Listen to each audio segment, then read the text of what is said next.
జై శ్రీరామ్ అండి. పెద్ద వయసుల కోసం నేను ఈ వీడియో తీసి ముందుకు తీసుకొస్తున్నాను. మనం తీర్థయాత్రలకి అటు ఇటు వెళ్ళాలనుకుంటే యాత్రలకు వెళ్ళాలనుకున్నప్పుడు కొంచెం ఆరోగ్యం ఉన్నప్పుడు, వయసులో ఉన్నప్పుడే కొంచెం వెళ్ళాలి. మనం ఆరోగ్యం ఉన్నప్పుడు 50 ఏళ్ళు దాటినాక 60 ఏళ్ళు దాటినాక వెళ్దాము అనుకుంటే అప్పుడు బీపీలు, షుగర్లు, ఆరోగ్యాలు బాగోట్లేదండి.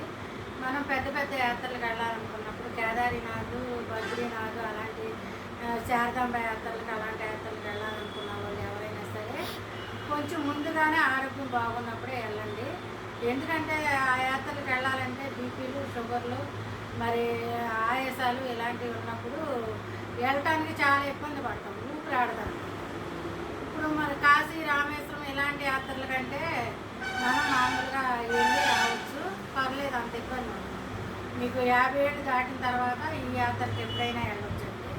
కాశీ, రామేశ్వరం కానీ ఇట్లా అయోధ్య కానీ ఇలాంటి యాత్రలు ఎప్పుడైనా వెళ్ళొచ్చు. మనం మీరు శారదాంబ యాత్రకి అలాంటి యాత్రలకు వెళ్ళాలనుకుంటే కొంచెం మీరు ఆరోగ్యంగా ఉన్నప్పుడే వెళ్ళిరండి.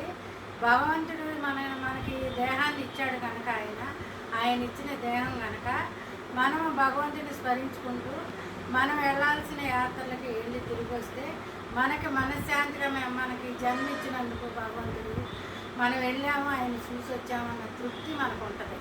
ప్రతి ఒక్కరు చాలామంది ఇట్లా యాత్రలకు వెళ్ళాలనుకున్న వాళ్ళు ఒకసారి ఆలోచన చేయండి. ప్రతి ఒక్కరు కూడా మీరు భగవంతుడి నామస్మరణ చేసుకోండి. ఎప్పుడు నిత్యం దీపారాధన చేసుకుంటే మనకి ఇంట్లో కూడా మంచిదండి.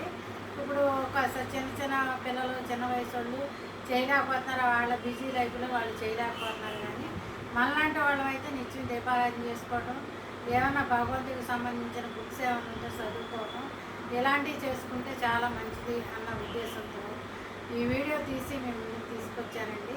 ప్రతి ఒక్కళ్ళు ఆ భగవంతుడు నామస్మరణ చేసుకొని ఆ భగవంతుడు అనుగ్రహం పొందాలని మనస్ఫూర్తిగా ఆ భగవంతుడిని కోరుకుంటూ ఈ వీడియో ముగిస్తున్నాను. Thank you very much.